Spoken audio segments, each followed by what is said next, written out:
আসসালামু আলাইকুম ওয়া রাহমাতুল্লাহি ওয়া বারাকাতুহু।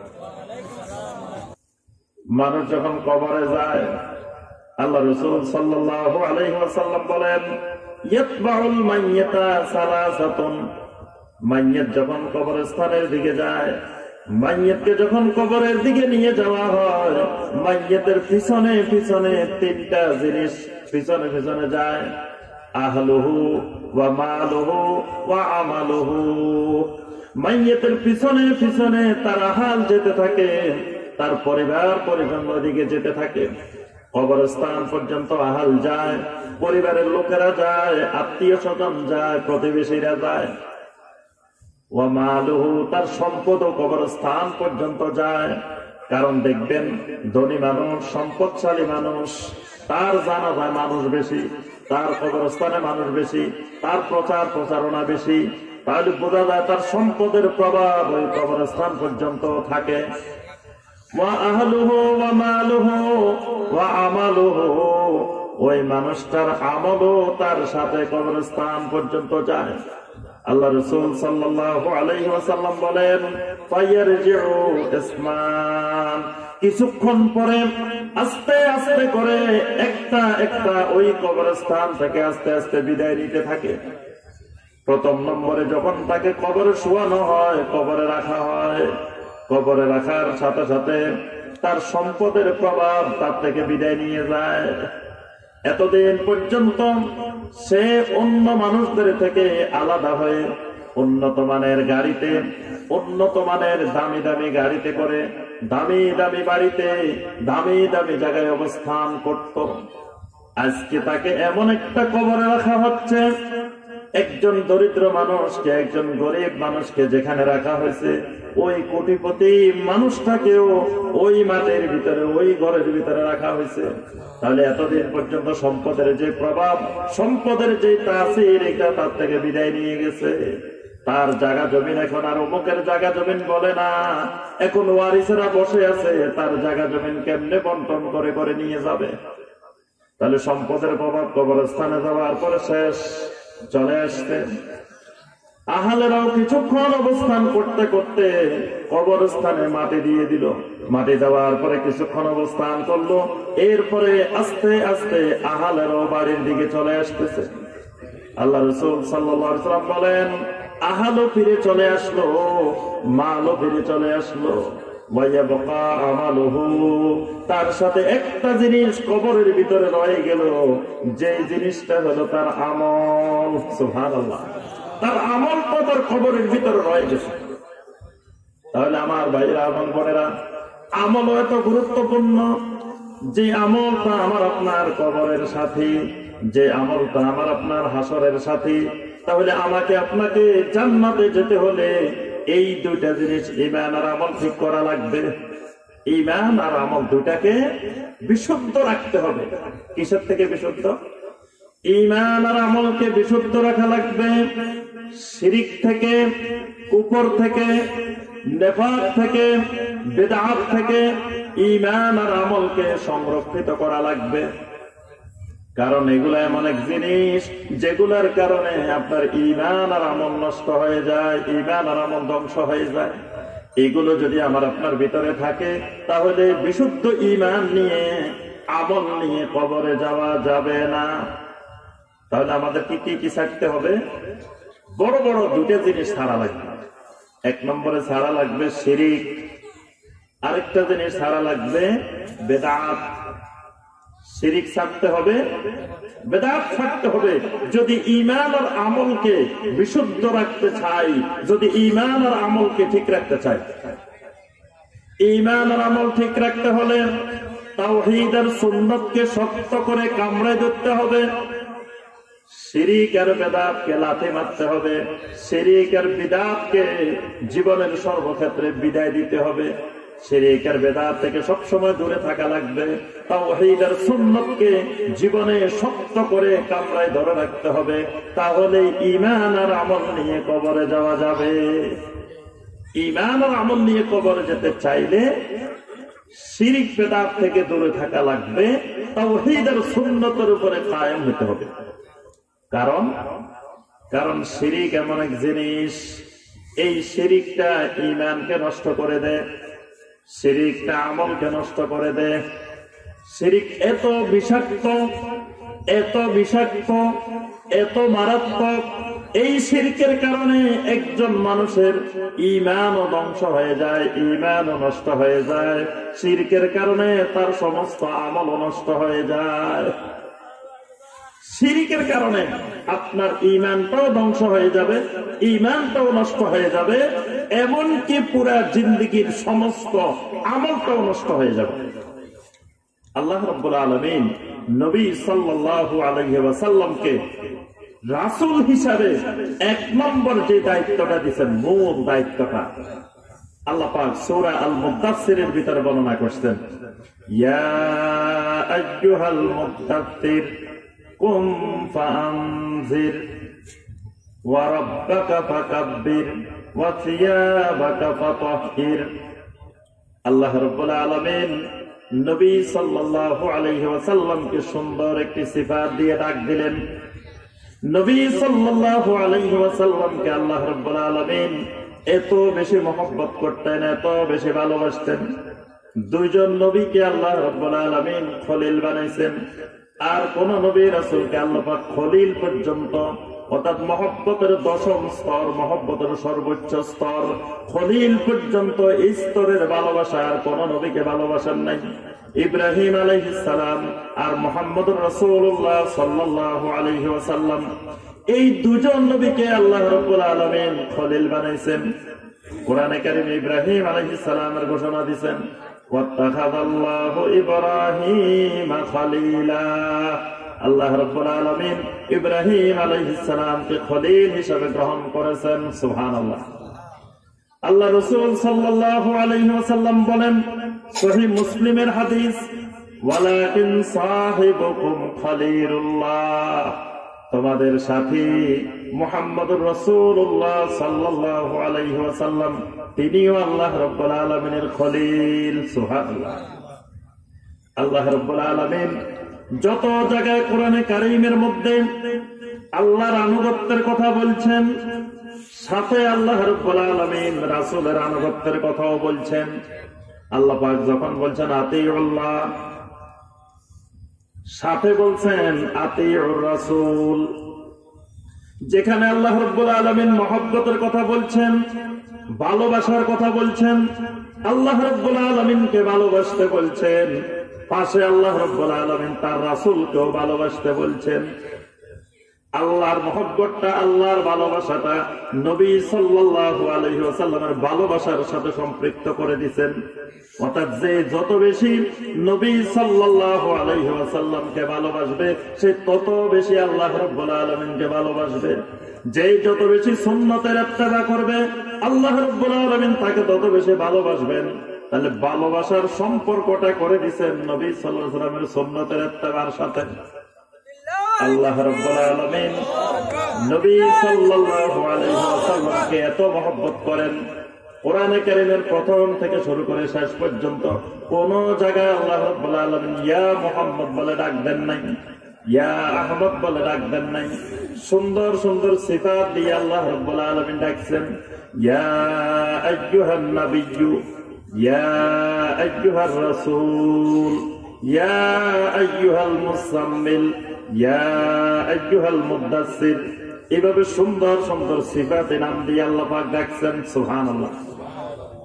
এখানে সূরা আল মুদাসসিরের ভিতরে আল্লাহ রাব্বুল আলামিন সুন্দর একটা সিফাত দিলেন, সুন্দর একটা নাম দিলেন, আল মুদাসসির। আল্লাহ রাসূল সাল্লাল্লাহু আলাইহি ওয়াসাল্লাম জীবনে প্রথমবার জিবরিল আলাইহিস সালামকে সশরীরে স্ব-আকৃতিতে দেখলেন গারে হেরার মধ্যে। দেখার পরে নবী সাল্লাল্লাহু আলাইহি ওয়াসাল্লাম একটু ভয় পেয়ে গেলেন। জীবনে এরকম জিবরাইল আর দেখেন নাই। নবী সাল্লাল্লাহু আলাইহি ওয়াসাল্লাম সেখান থেকে নবুয়ত নিয়ে কোরআনে কারীমের 5টি আয়াতে কারিমা নিয়ে আসলেন। এসে আম্মাজান খাদিজা রাদিয়াল্লাহু তাআলা আনহাকে বলতেছেন, জাম্মিলুনি জাম্মিলুনি, ও খাদিজা, আমার জ্বর আসতেছে, আমার শরীর কাঁপতেছে, আমার ভয় লাগতেছে, আমাকে একটু চাদর দিয়ে আবৃত করো, আমাকে একটু চাদর দিয়ে আবৃত করো। আম্মাজান চাদর দিয়ে শোয়াই দিলেন। নবী সাল্লাল্লাহু আলাইহি ওয়াসাল্লাম কয়দিন ধরে একটু একটু এরকম ভয়ের মধ্যে রয়েছেন, চাদর গায়ে দিয়ে দিয়ে শুয়ে থাকেন। আল্লাহ রাব্বুল আলামিন এই সুন্দর অবস্থাটাকে, তার খলিলের এই অবস্থাটা দেখে আল্লাহ রাব্বুল আলামিন ডাক দিলেন, ইয়া আইয়ুহাল মুদ্দাসসির, ও আমার বন্ধু, চাদর গায়ে দেওয়া, কম্বল গায়ে দিয়ে শুয়ে থাকা মানুষটা, সুবহানাল্লাহ, ফানজির, আপনাকে চাদর গায়ে দিয়ে, কম্বল গায়ে দিয়ে শুয়ে থাকার জন্য নবুয়ত দেওয়া হয় নাই। নবুয়তের দায়িত্ব, রিসালাতের দায়িত্ব এত কঠিন দায়িত্ব, এই দায়িত্ব নিয়ে কম্বল গায়ে দিয়ে শুয়ে থাকা যায় না। এটা এমন এক দায়িত্ব, যেই দায়িত্বের কারণে কিছুদিন পরে আপনার এই জন্মভূমি মক্কা মুকাররমা ছেড়ে আপনাকে মদিনা যেতে হবে।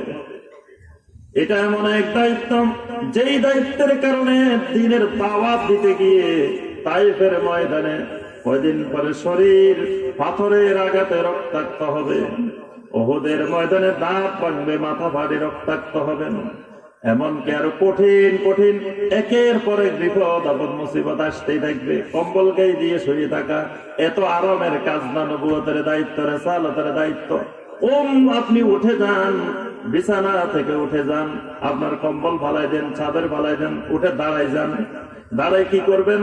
আপনাকে আমি আল্লাহ রাব্বুল আলামিন সর্বপ্রথম যেই দায়িত্বটা দিছি, রিসালাতের দায়িত্ব, সেই দায়িত্বটা হলো ফানজির, আপনি দুনিয়ার মানুষদেরকে সতর্ক করেন, এটা আপনার মূল কাজ। ফানজির, সকল মুফাসসিরিনে কেরাম বলেন ফানজির মানে হলো ফানজির আনিশ শিরকে, আপনি দুনিয়ার মানুষদেরকে আল্লাহ রাব্বুল আলামিনের সাথে শিরিক করা থেকে মানুষদেরকে আপনি সতর্ক করতে থাকেন।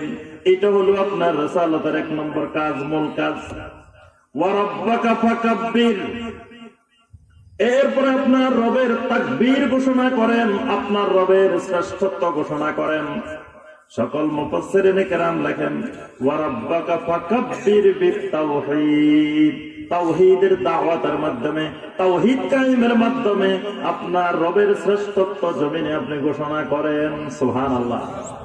তাহলে নবী সাল্লাল্লাহু আলাইহি সাল্লামকে এবং জমিনের যত নবী পৃথিবীতে আসতেন সমস্ত আম্বিয়া আলাইহিমুস সালামকে আল্লাহ রাব্বুল আলামিন মূল যে দায়িত্বটা দিয়েছেন, এক নম্বর যে দায়িত্ব, সেই দায়িত্বটা হলো দুনিয়ার মানুষকে শিরিক সম্পর্কে সতর্ক করা। কারণ শিরকের দ্বারা একজন মানুষ ঈমান হারা হয়ে, আমল হারা হয়ে দুনিয়া থেকে যাবে, আল্লাহর জান্নাতে সে যেতে পারবে না। আল্লাহর জান্নাত পেতে হলে তাকে ঈমান আমল নিয়ে যাওয়া লাগবে, আর শিরিক বিদআত তার ঈমান আমলকে ধ্বংস করে দিবে।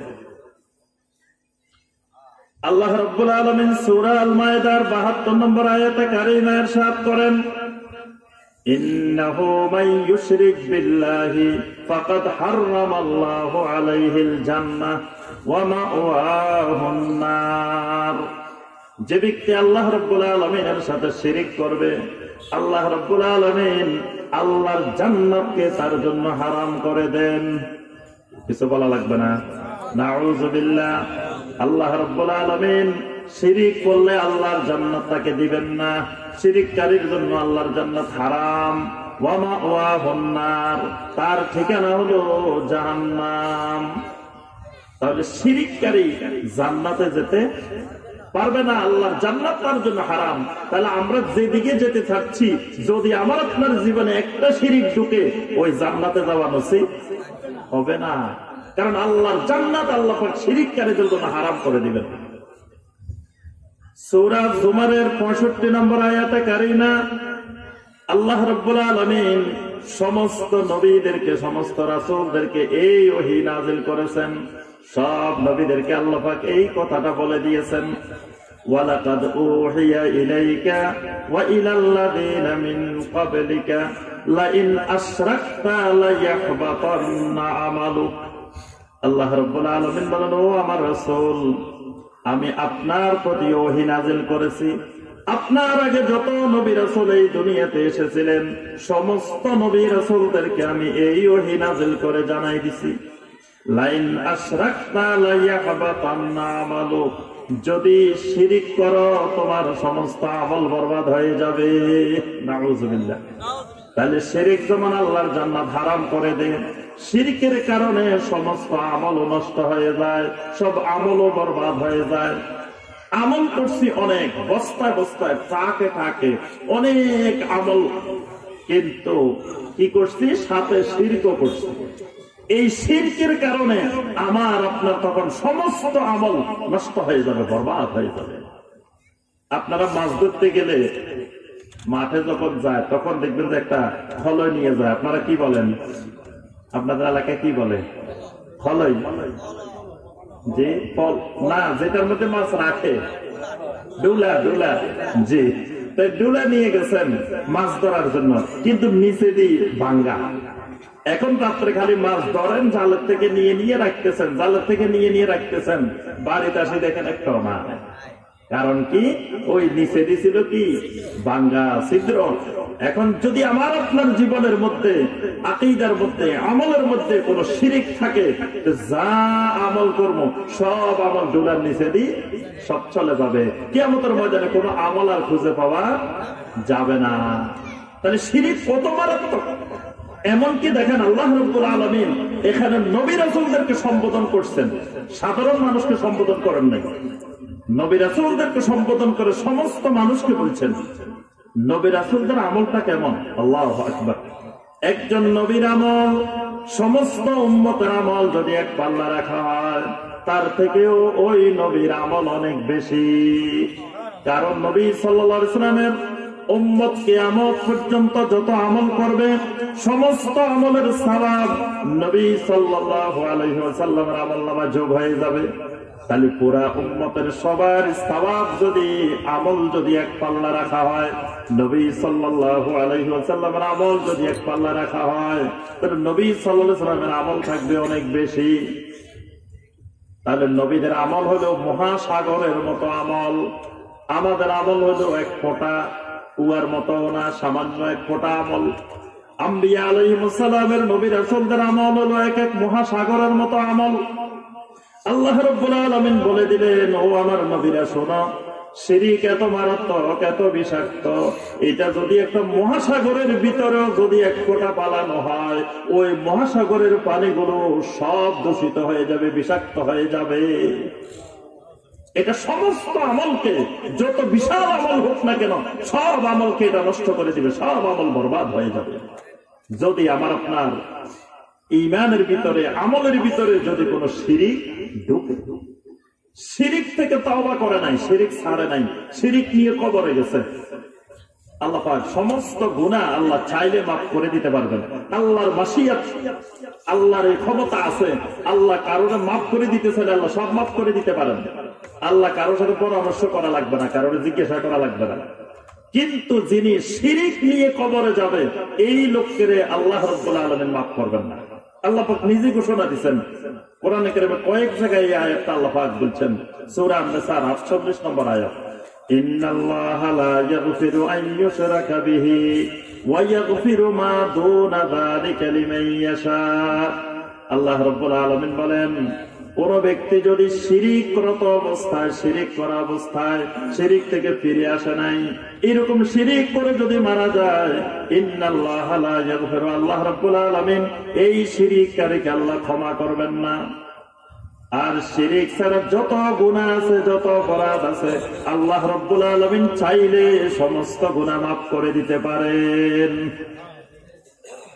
সহিহ মুসলিমের ভিতরে হাদিসে কুদসি হিসাবে আসছে, আল্লাহ রাব্বুল আলামিন বলতেছেন, মান লাকিয়ানি বিকুরাবিল আরদি খাতিয়াতান, কোন মানুষ যদি কিয়ামতের ময়দানে বিশাল বিশাল পাহাড় পরিমাণ গুনাহ নিয়ে যদি আমি আল্লাহর কাছে হাজির হয়, লা ইউশরিকু বি শাইআ, কিন্তু জীবনে কোনদিন আমি আল্লাহর সাথে শিরিক করে নাই, অনেক গুনাহ নিয়ে হাজির হয়েছে, কিন্তু আমি আল্লাহর সাথে কখনো শিরিক করে নাই কোনো কিছুকে, এইরকম অবস্থায় যদি আমার কাছে হাজির হয়, লাকিতুহু বিমিসলিহা মাগফিরা, ওই মানুষটা যেই পরিমাণ গুনাহ নিয়ে আমি আল্লাহর সামনে হাজির হয়েছে, আমি আল্লাহ ঠিক সেই পরিমাণ মাগফিরাত নিয়ে আমি আল্লাহ ওই বান্দার সাথে মোলাকাত করব। সুবহানাল্লাহ। শর্ত হলো একটা, লা ইউশরিকু বি শাইআ, জীবনে কোনোদিন আমি আল্লাহর সাথে শিরিক করে নাই। সূরা আল কাহাফের 110 নম্বর আয়াত, ফামান কানা ইয়ারজু লিকা রাব্বিহি ফালইয়ামাল আমালান সালিহা ওয়ালা ইউশরিক বিইবাদাতি রাব্বিহি আহাদা। আল্লাহ রাব্বুল আলামিন বলেন, যে ব্যক্তি চায় আমি আল্লাহর সাথে মোলাকাত করবে, আমি আল্লাহর সাথে সাক্ষাৎ করবে, আমি আল্লাহর থেকে উজরত নিবে, আমি আল্লাহর থেকে জান্নাতের চাবিটা বুঝে নিবে, আমি আল্লাহর সাথে তার মোলাকাত হবে, দিদার হবে, সাক্ষাৎ হবে, ফালিয়ামাল আমালান সালিহা, তার উচিত হলো বেশি বেশি করে আমলে সালেহ করা, ওয়ালা ইউশরিক বিইবাদাতি রাব্বিহি আহাদা, জীবনে কোনোদিন যেন সে আমি আল্লাহর ইবাদতের মধ্যে আমি আল্লাহর সাথে কোনো কিছুকে শরীক না করে। কিয়ামতের ময়দানে অনেক মানুষ পাওয়া যাবে যারা অনেক আমল নিয়ে যাবে, কিন্তু শেষে দেখা যাবে সবগুলো আমল বিক্ষিপ্ত ধূলিকণার মতো উড়িয়ে চলে যাবে। সূরা আল ফুরকানের 23 নম্বর আয়াতে আল্লাহ পাক বলছেন, ওয়াকাদিমনা ইলা মা আমিলু মিন আমালিন ফাজআলনাহু হাবাআম মানসুরা। আল্লাহ রাব্বুল আলামিন বলেন, আমি সে যা আমল করছে ওই সব আমলগুলো তার সামনে পেশ করব, পেশ করার পরে ফাজআলনাহু হাবাআম মানসুরা, এরপরে সেগুলো বিক্ষিপ্ত ধূলিকণার মতো উড়িয়ে চলে যাবে। অর্থাৎ ওই আমলগুলো বিশুদ্ধ আমল ছিল না, এই আমলগুলো শিরক মুক্ত ছিল না, বিদআত মুক্ত ছিল না। তাহলে আমরা বুঝতে পারলাম শিরিক অনেক মারাত্মক অপরাধ। শিরিক করলে আমার আপনার জান্নাতে যাওয়া সম্ভব হবে না। আরেকটা বলছি কি, বিদআত। প্রথমে আমরা এটার ভয়াবহতা আলোচনা করব, এরপরে একটু শিরিকের কিছু উদাহরণ, শিরকের একটু বিবরণ আর বিদআতের একটু বিবরণ দিয়ে আমার আলোচনা শেষ করবো ইনশাআল্লাহ। ঠিক একইভাবে শিরিক করলে যেমন আমল বরবাদ হয়ে যাবে, জান্নাত হারাম হয়ে যাবে, আল্লাহ পাক মাফ করবেন না, আল্লাহর সাথে মোলাকাত হবে না শিরিকের দ্বারা, ঠিক একইভাবে বিদআতের দ্বারাও এরকম ভয়াবহ পরিণতি আমার আপনার আছে। বেদাতের 1 নম্বর ক্ষতি করে দিক, বেদাতি আমল করলে যেই আমলটা সুন্নতের বিপরীত, এরকম বেদাতি যদি আমল করি, ওই বেদাতি আমলের দ্বারা ওই আমার আমলটা রদ হয়ে যাবে, প্রত্যাখ্যাত হয়ে যাবে, আল্লাহর কাছে কবুল হবে না। আম্মা জান আয়েশা রাদিয়াল্লাহু তাআলা আনহা থেকে সহিহ আল বুখারী এবং সহিহ মুসলিমে দুইটা রওয়ায়াত এসেছে, একই কথা দুইটা ভাষায় এসেছে। মান আহদাসা ফি আমরিনা হাযা মা লাইসা মিনহু ফাহুয়া রাদ্দুন। আরেকটি রওয়ায়াতে এসেছে, মান আমিলা আমালান লাইসা আলাইহি আমরুনা ফাহুয়া রাদ্দুন। কেউ যদি এমন কোন আমল করে যেই আমল আমি করি নাই, আমার সাহাবীরা করে নাই, এইরকম কোন আমল যেই আমল আমরা করি নাই, এই আমল করার অনুমোদন দেই নাই, এই আমল শরীয়তে অনুমোদন করি নাই, এরকম কোন আমল যদি কেউ করে ফাহুয়া রাদ্দুন, ওই আমলটা নষ্ট হয়ে যাবে, ওই আমলটা বাতিল হয়ে যাবে। সারা জীবন একটা আমল করছে কিন্তু আমলটা সুন্নতের বিপরীত, আমলটা নবী সাল্লাল্লাহু আলাইহি ওয়াসাল্লামের সুন্নতের মধ্যে নাই, খোলাফায়ে রাশিদিনের সুন্নতের মধ্যে নাই, সাহাবায়ে কেরামের সুন্নতের মধ্যে নাই, নিজে বানায় বানায় নিজস্ব পদ্ধতিতে আমলটা করছে, এই আমলটা তার বাতিল, এই আমলটা আল্লাহর কাছে কবুল হবে না। 2 নম্বর বেদাতের মারাত্মক ভয়াবহ দিক, কিয়ামতের ময়দানে নবী সাল্লাল্লাহু আলাইহি ওয়াসাল্লামের শাফাআত পাওয়া যাবে না, নবী সাল্লাল্লাহু আলাইহি ওয়াসাল্লামের হাউজে কাউসারের পানি পান করা যাবে না।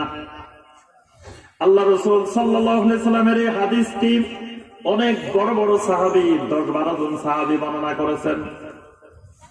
অসংখ্য হাদিসের গ্রন্থে এই হাদিসটি এসেছে। কিয়ামতের ময়দানে নবী সাল্লাল্লাহু আলাইহি ওয়াসাল্লাম হাউজে কাউসারের সামনে দাঁড়িয়ে উম্মতদেরকে পানি পান করাবেন। সুবহানাল্লাহ। একবার যে মানুষ 1 গ্লাস হাউজে কাউসারের পানি পান করবেন, জান্নাতে প্রবেশ করা পর্যন্ত তার আর কোন পানির পিপাসা ধরবে না। সুবহানাল্লাহ। কিয়ামতের ময়দান কঠিন এক ময়দান, সেখানে পানির পিপাসায় মানুষের গলা শরীর সব শুকায় যাবে, কিন্তু হাউজে কাউসারের পানি যারা পাবে তাদের গলা শুকানো তো দূরের কথা, পানির ন্যূনতম পিপাসা আর লাগবে না। সুবহানাল্লাহ। আল্লাহ রাসূল সাল্লাল্লাহু আলাইহি ওয়াসাল্লাম হাউজে কাউসারের সামনে মানুষেরা উম্মতরা দলে দলে আসতে থাকবে, কিন্তু কিছু মানুষকে ফেরেশতারা আসতে দিবে না, বাধা দিবে। কিছু মানুষকে থামাই দিচ্ছে, যাইতে দিচ্ছে না। আল্লাহ রাসূল সাল্লাল্লাহু আলাইহি ওয়াসাল্লাম দেখে বলতেছেন, হাউলাই উম্মতি, হাউলাই উম্মতি, ও ফেরেশতারা এদেরকে ছেড়ে দাও, ও ফেরেশতারা ছেড়ে দাও, এরা তো আমার উম্মত, এরা আমার উম্মত, আমার উম্মতদেরকে দিয়ে দাও, আমার উম্মতরা আসতে থাক।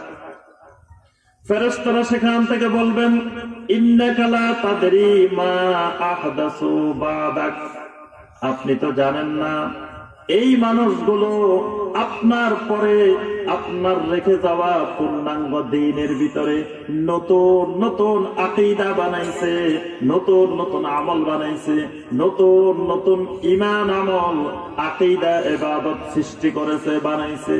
সুতরাং এরা আপনার হাউজে কাউসারের পানি পান করার যোগ্য না। আল্লাহ রাসূল সাল্লাল্লাহু আলাইহি ওয়াসাল্লাম শোনার পরে বলবেন, সুহকান সুহকান, এদেরকে আসতে দিও না, দূর হয়ে যাও, দূর হয়ে যাও। যারা আমার রেখে যাওয়া পূর্ণাঙ্গ দ্বীনের মধ্যে হাত দিছে, যারা আমার রেখে যাওয়া পূর্ণাঙ্গ দ্বীনের পরে নিজেরা নতুন নতুন দ্বীন বানাইছে, নতুন নতুন ইবাদত বানাইছে, এরা আমার উম্মত হওয়ার যোগ্য না, এরা আমার উম্মত না। সুহকান সুহকান। তাহলে বেদাত এত মারাত্মক পরিণতি যে নবী সাল্লাল্লাহু আলাইহি ওয়াসাল্লামের হাউজে কাউসারের পানি পান করা যাবে না। বেদাতের মারাত্মক পরিণতি, যেই জায়গায় একটা বেদাত সৃষ্টি হয় ওই জায়গা থেকে নবী সাল্লাল্লাহু আলাইহি ওয়াসাল্লামের একটা সুন্নত উঠে যায়। কারণ সুন্নতের জায়গাটায় বেদাত দখল করে।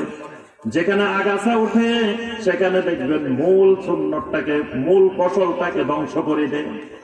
এই জন্য যে জায়গায় একটা বেদাত গজাবে ওই জায়গায় নবী সাল্লাল্লাহু আলাইহি ওয়াসাল্লামের সুন্নতটা উঠে যাবে। কারণ আল্লাহ রাব্বুল আলামিন আল্লাহর দ্বীনকে আল্লাহ পাক পরিপূর্ণ করে দিবেন। সূরা আল মায়েদার 3 নম্বর আয়াত আল্লাহ পাক স্পষ্ট করে ঘোষণা দিবেন, আল-ইয়াওমা আকমালতু লাকুম দীনাকুম ওয়া আতমামতু আলাইকুম নি'মাতি ওয়া রাদিতু লাকুমুল ইসলাম দীনা। ইহুদিরা ওমর ইবনে খাত্তাব রাদিয়াল্লাহু তাআলা আনহুকে বলছিল, আল্লাহ রাব্বুল আলামিন তোমাদেরকে এমন একটা আয়াত কোরআনে কারীমের মধ্যে দিবেন, আল্লাহ যদি আমাদেরকে এইরকম একটা আয়াত তাওরাতের মধ্যে দিতেন, আমরা ওই দিনটাকে ঈদের দিন বানাই ফেলতাম। আল্লাহ পাক তোমাদেরকে এইরকম একটা আয়াত দিয়েছেন, এই আয়াতের কথা বলছেন যে তোমাদেরকে এইরকম একটা গুরুত্বপূর্ণ আয়াত দিয়েছেন যেটা আমাদেরকে দিলে আমরা ওই দিন ঈদের দিন বানাইতাম। ওমর ইবনে খাত্তাব রাদিয়াল্লাহু তাআলা বললেন, আল্লাহ পাক যখন এই আয়াতে কারিমাটা নাযিল করে ওই দিন আমি আল্লাহ রাসূল সাল্লাল্লাহু আলাইহি ওয়াসাল্লামের সঙ্গে আরাফার ময়দানে ছিলাম। সুবহানাল্লাহ। 10ম হিজরির 9 জিলহজ তারিখে আরাফার ময়দানে আল্লাহ রাব্বুল আলামিন এই আয়াতে কারিমা নাযিল করেছেন, আল-ইয়াওমা আকমালতু লাকুম দীনাকুম, তোমাদের জন্য তোমাদের দ্বীনকে আমি আল্লাহ পরিপূর্ণ করে দিলাম। সুবহানাল্লাহ। এটা এমন এক দিন নবী সাল্লাল্লাহু আলাইহি ওয়াসাল্লাম এমন এক দিন রেখে গেছেন, লাইলুহা কানাহারিহা, এটার রাতগুলো দিনের মতো। কোন ধরনের বক্রতা, কোন ধরনের অস্পষ্টতা আল্লাহ রাসূল সাল্লাল্লাহু আলাইহি ওয়াসাল্লাম এই দিনের মধ্যে রেখে যান নাই। এই জন্য কেউ যদি বেদাত তৈরি করে, সে ওই পূর্ণাঙ্গ দিনের ভিতরে যখন বেদাত ঢুকাইলো, এইরকম একটা গ্লাসের মধ্যে, বোতলের মধ্যে পানি যখন পূর্ণ থাকে, এর ভিতরে যখন পানি ঢালে তখন ওই মূল পানিগুলো বাইরে বের হয়ে যায়, ওই নতুন পানিগুলো ভিতরে ঢুকে। এরকম যখন বেদাত ঢুকে ওই সুন্নতে পরিপূর্ণ দিন থেকে আস্তে আস্তে নবী সাল্লাল্লাহু আলাইহি ওয়াসাল্লামের সুন্নত গুলো বিদায় নিতে থাকে। যখন এই সুন্নত বিদায় নেয় ওই সুন্নতের জায়গাগুলো আস্তে আস্তে বেদাত দখল করে। এই জন্য বেদাতের মারাত্মক কুফল হলো যে নবী সাল্লাল্লাহু আলাইহি ওয়াসাল্লামের সুন্নত থেকে মানুষ বিমুখ হয়ে যায়, আর সুন্নত থেকে দূরে সরা জাহান্নামে যাওয়ার মাধ্যম। আল্লাহ রাসূল সাল্লাল্লাহু আলাইহি ওয়াসাল্লাম বলেন, কুল্লু উম্মতি ইয়াদখুলুনাল জান্নাহ ইল্লা মান আবা, আমার সব উম্মত জান্নাতে যাবে। সুবহানাল্লাহ। নবী সাল্লাল্লাহু আলাইহি ওয়াসাল্লামের উম্মত জান্নাতীদের 3 ভাগের 2 ভাগ। সুবহানাল্লাহ। নবী সাল্লাল্লাহু আলাইহি ওয়াসাল্লাম বলেন জান্নাতীদের কাতার হবে 120 কাতার, তার ভিতরে আমার উম্মত হবে 80 কাতার। সুবহানাল্লাহ। তাহলে জান্নাতীদের 3 ভাগের 2 ভাগ এই উম্মতে মুহাম্মদী সাল্লাল্লাহু আলাইহি ওয়াসাল্লাম থেকে আল্লাহ পাক জান্নাত দান করবেন। সুবহানাল্লাহ। এই উম্মতের 70,000 মানুষ বিনা হিসাবে প্রথম সারিতে জান্নাতে চলে যাবে। সুবহানাল্লাহ। এই উম্মতের ভিতরে সবচেয়ে বেশি সিদ্দিকীন, সবচেয়ে বেশি শুহাদা, সবচেয়ে বেশি সালেহিন। সুবহানাল্লাহ। এই উম্মতকে আল্লাহ রাব্বুল আলামিন উম্মতে ওয়াসাত বানাইছেন। মুত্তপন্থার উম্মত মানে শ্রেষ্ঠ উম্মত, উম্মতে ওয়াসাত মানে খায়রে উম্মত, শ্রেষ্ঠ উম্মত বানাইছেন এই উম্মতকে। আল্লাহু আকবার। এই উম্মত যখন সুন্নতের উপরে থাকবে সমস্ত উম্মত জান্নাতে যাবে। তবে নবী সাল্লাল্লাহু আলাইহি ওয়াসাল্লাম বলেন ইল্লা মান আবা, কেউ যদি আমাকে অস্বীকার করে সে জান্নাতে যাবে না। সাহাবায়ে কেরাম জিজ্ঞাসা করলেন ইয়া রাসূলুল্লাহ, আপনাকে অস্বীকার করে তারা আবার কারা? নবী সাল্লাল্লাহু আলাইহি ওয়াসাল্লাম বললেন মান আতাআনি দাখালাল জান্নাহ ওয়া মান আসানি ফাকাদ আবা। যেই মানুষগুলো আমার ইত্তেবা করে, আমার অনুসরণ করে, আমার আনুগত্য করে, এই মানুষগুলো জান্নাতে যাবে। যেই মানুষগুলো আমার অবাধ্য হয়, আমার নাফরমানি করে, এই মানুষগুলো আমাকে অস্বীকার করে, তারা জাহান্নামে যাবে। তাহলে বেদাতের পরিণাম জাহান্নাম, সুন্নতের পরিণাম জান্নাত। সুবহানাল্লাহ। সুন্নতের ইত্তেবার মাধ্যমে আল্লাহ পাক জান্নাত দেন। আল্লাহ রাব্বুল আলামিনকে ভালোবাসতে হলে সুন্নতের মাধ্যমে ভালোবাসতে হয়। বিদআতের মাধ্যমে আল্লাহর সাথে বান্দার সম্পর্ক দূরত্ব তৈরি হয়। আল্লাহ রাব্বুল আলামিন সূরা আল ইমরানের 31 নম্বর আয়াতে কারিমা বলছেন কুল ইন কুনতুম তুহিব্বুনাল্লাহা ফাত্তাবিউনি। দুনিয়ার মানুষকে জানাই দিন, যদি তোমরা আল্লাহকে মহব্বত করতে চাও, আল্লাহকে ভালোবাসতে চাও, ভালোবাসার যোগসূত্র, ভালোবাসার মাধ্যম হলো ফাত্তাবিউনি, আমি নবীর সুন্নতের অনুসরণ করো, আমি নবীর ইত্তেবা করো। ইউহিব্বুকুমুল্লাহ, আল্লাহ রাব্বুল আলামিন তোমাদেরকে ভালোবাসবেন। সুবহানাল্লাহ।